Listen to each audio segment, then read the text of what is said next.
Dan itu membuat saya terpuruk dan tidak tahu harus bagaimana lagi. Dan di saat yang bersamaan, saya waktu itu punya rencana untuk mengakhiri hidup saya. Saya sudah punya planning, saya sudah punya rencana. Saya mau izin sama istri saya keluar. Setelah itu saya akan pergi untuk mengakhiri hidup saya.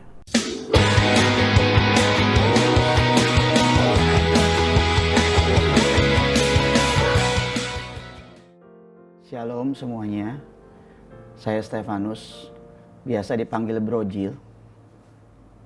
Saya juga nggak tahu asal nama itu dari mana. Awalnya hanya teman-teman saja yang memberikan saya nama Brojil, singkatan dari Brother Penginjil. Dan di ujungnya saya tahu ternyata memang panggilan saya penginjil. Saya punya istri 1, anak 2. Dan sekarang saya sudah full time. Dan saya melihat bagaimana Tuhan membawa saya sampai hari ini dengan ajaib. Awal perjumpaan saya itu adalah saat-saat yang tidak pernah bisa saya lupakan sampai hari ini. Saya adalah mantan narkoba, pemakai, pengedar, mantan penjudi, bahkan bandar dari judi. Ya, saya juga hidup dari wanita kepada wanita lain. Semua saya lakukan. Tapi di saat yang bersamaan, di saat saya sedang ada di puncak yang menurut dunia semuanya saya dapatkan, ada satu hal yang hilang dalam diri saya. Tidak ada satupun damai, tidak ada satupun sukacita dalam hidup saya. Yang saya ingin adalah kejar adalah uang dan uang dan uang. Saya hidup bergelimang dengan segala macam kejahatan. Sampai pada akhirnya Tuhan izinkan seluruh harta yang saya kumpulkan, yang saya dapat, dihabiskan oleh Tuhan. Keterpurukan saya pada saat saya berhutang hampir 3 miliar. Dan itu membuat saya terpuruk dan tidak tahu harus bagaimana lagi.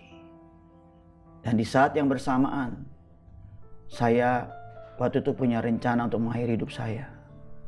Saya sudah punya planning, saya sudah punya rencana. Saya mau izin sama istri saya keluar. Setelah itu saya akan pergi untuk mengakhiri hidup saya.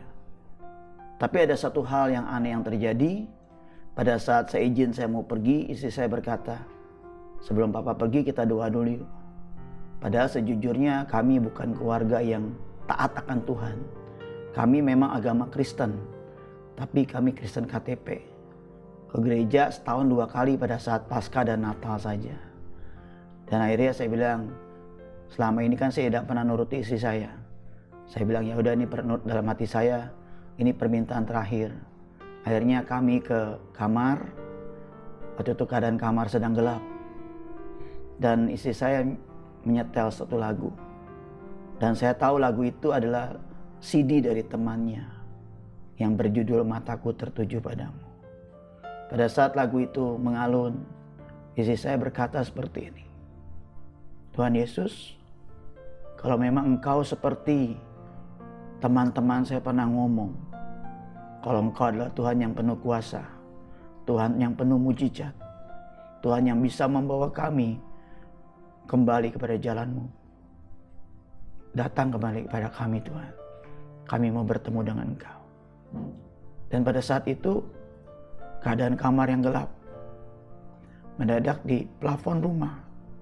Dari plafon rumah kami melihat ada sinar terang yang menyinari sampai ke lantai. Dan pada saat itu kami berdua tidak bisa tahan. Kami tersungkur dan mendadak kami melihat dan mendengar suara yang berkata, "Akulah Tuhan yang kamu cari."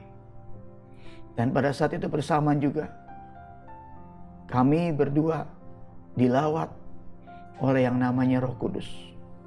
Kami bisa berbahasa yang lain yang kami tidak mengerti hampir selama 3 jam. Setelah selesai, saya merasakan sesuatu yang berbeda, di mana ada sesuatu perasaan yang selama ini saya cari. Perasaan damai, perasaan dilepaskan dari sesuatu. Tapi jujur, pada saat itu setelah selesai, saya masih meneruskan kebiasaan saya, yaitu merokok. Terus kemudian apa yang kami cari pertama kali? bukan rokok, bukan apa-apa. Istri saya dan saya mendadak refleks mencari Alkitab. Dan tahu Alkitab kami ada di mana? Ada di bawah ranjang, sudah berdebu. Dan pada saat kami ambil, di situ mendadak ada satu keinginan dari kami berdua untuk membaca firman. Dan kami mulai baca firman. Tapi tetap yang namanya sehari pertama itu, saya ngerokok. Saya bilang, "Ma, sebentar ya, Papa mau ke depan." Saya ngerokok. Tapi perasaan itu tidak pernah hilang. Terus akhirnya pada saat itu saya bilang ini, "Pak, nggak boleh ngerokok loh, Pak." "Nggak ada. Orang putih Papa ngerokok sekarang, Tuhan kasih kok." Tapi yang terjadi apa? Itu kami benar-benar dilawat Tuhan. Kami orang yang tidak punya pekerjaan waktu itu. Karena saya jadi bandar judi segala macam. Kami bisa nyembah Tuhan, bisa berdoa, bisa baca firman. Itu bisa 8 jam satu hari. Nah, di hari kedua, pada saat istri saya sedang doa, sedang nyembah Tuhan, saya mendadak merasakan sesuatu yang hilang dari diri saya. Perasaan yang kemarin saya dapatkan itu hilang. Dan kemudian saya bilang sama istri saya, "Mama doa dulu deh, Papa mau tidur. Nanti Papa mau dibangunkan sama Tuhan jam 2 pagi atau jam 3 pagi. Nah, istri saya tuh doa dari jam 8 malam. Sampai dia selesai jam 2 bangunkan saya. Dan saya bilang, saya agak marah. Saya bilang, kenapa bukan Tuhan yang bangunkan saya? Akhirnya saya bangun karena dia bisa tidur lagi. Saya mau doa. Saya berlutut, saya bilang, "Tuhan, aku mau ketemu seperti kemarin." Gak ada perasaan itu. Sama sekali gak ada. Dan mendadak saya bilang, "Tuhan, aku mau ketemu Engkau seperti kemarin." Mendadak ada suara yang berkata di hati saya, "Rokok, nak." Kemudian saya bilang, "Tuhan, dari dulu istriku tuh minta aku tuh berhenti ngerokok. Aku tidak bisa, Tuhan. Tapi sekarang kalau Engkau mau aku berhenti ngerokok, aku berhenti mau, Tuhan." Dan mendadak di depan saya ada satu tulisan yang saya lihat. Yesaya 36 ayat 25 sampai 31. Dan di saat itu saya baca Alkitab, saya buka. Dan saya tahu itu janji Tuhan buat saya. Di mana salah satu ayatnya berkata, "Kamu akan kuberikan hati yang baru, roh yang baru di dalam batinmu, dan kamu akan jadi manusia baru." Saya mendadak di hati saya berkata, baca itu terus, nak, setiap hari. Sampai nanti aku bilang selesai atau tidak. Sejak saat itu, saya yang biasa ngerokok 5 bungkus sehari, sejak saat itu saya berhenti total sampai dengan hari ini. Dan apa yang terjadi dengan Yesaya 36 ayat 25-31? Saya baca selama 6 bulan. Dan pada saat 6 bulan, pada saat mau terakhir, mendadak firman di ayat 31 yang berkata, "Kamu akan teringat kepada kelakuanmu di masa lalu, dan kamu akan merasa mual karena itu." Dan mendadak pada saat saya cium bau rokok, di dalam diri saya ada rasa mual yang membuat saya pengen muntah. Dan pada saat itu Roh Kudus ngomong sama saya, inilah awal firman jadi daging dalam hidup. Itu awal pertobatan saya. Tahun 1999, tepatnya tanggal 8 Desember. Waktu pertama kali saya ketemu dengan Tuhan, jujur saya tuh bilang sama Tuhan, "Tuhan, supaya saya bisa tetap dalam Engkau, apa yang harus aku lakukan?" Saya pikir dengan dosa saya yang begitu banyak, saya adalah sampah masyarakat. Saya pikir Tuhan akan ngomong sama saya. Saya mesti lakukan ini, lakukan ini, lakukan ini. Tapi ternyata yang terjadi Tuhan hanya bilang sama saya, baca Alkitab. Dan sejak saat itu, saya baca Alkitab terus. Saya lagi nganggur, saya baca. Saya lagi nganggur, saya baca. Dan itu ternyata yang membuat saya sampai hari ini. Meskipun saya sering jatuh bangun, saya tetap dengan kemarahan saya. Tapi saya melihat Tuhan tuh benar-benar merijus, mengurangi semuanya. Membuat saya tetap kuat berjalan bersama dengan Tuhan. Jadi yang saya lihat, obat yang Tuhan kasih buat saya tidak lain dan tidak bukan. Saya baca firman Tuhan dan saya mengalami perjumpaan, mengalami apa yang dikatakan firman Tuhan itu terjadi dalam hidup saya. Itu yang membuat saya tetap bertahan dan dasar dari semuanya.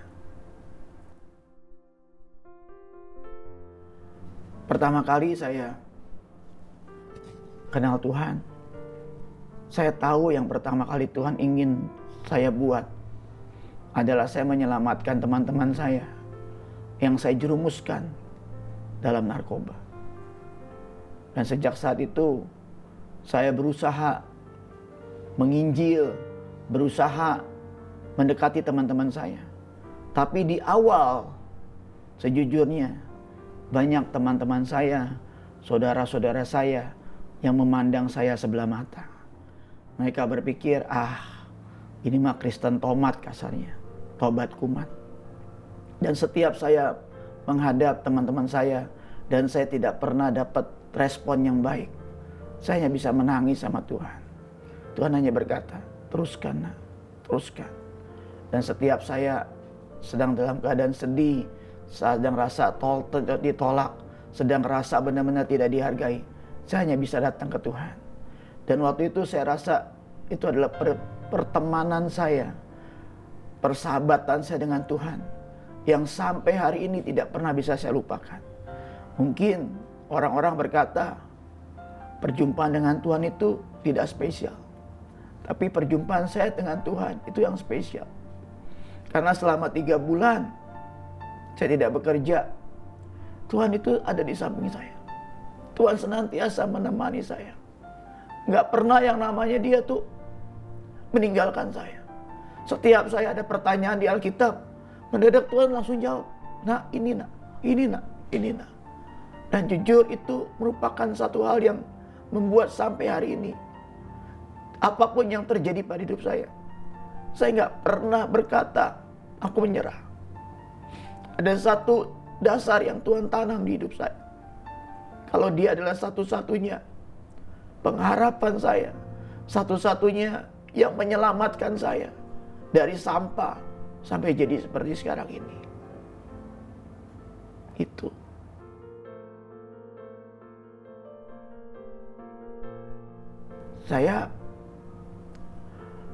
Hati saya sebenarnya, kenapa sekarang saya banyak pelayanan ke anak-anak muda, ke seminar-seminar, ke sekolah-sekolah. Karena saya melihat, setiap saya melihat mereka, saya tuh melihat diri saya yang tidak pernah merasakan masa-masa seperti mereka. Saya bersyukur hari ini saya melihat anak-anak saya, seusia saya, sejak kelas SD sampai sekarang. Saya melihat mereka tertanam dalam Tuhan. Dan itulah yang menjadi kerinduan saya buat keluarga saya. Saya bersedia, saya bersyukur melihat banyak keluarga-keluarga yang dipulihkan lewat kesaksian saya, lewat perjalanan hidup saya. Banyak keluarga-keluarga yang anaknya aturan nakal mendadak bisa kembali kepada Tuhan. Itu kerinduan saya untuk keluarga, di mana keluarga dipulihkan dan mereka menjadi satu keluarga yang jadi saksi buat kemuliaan nama Tuhan.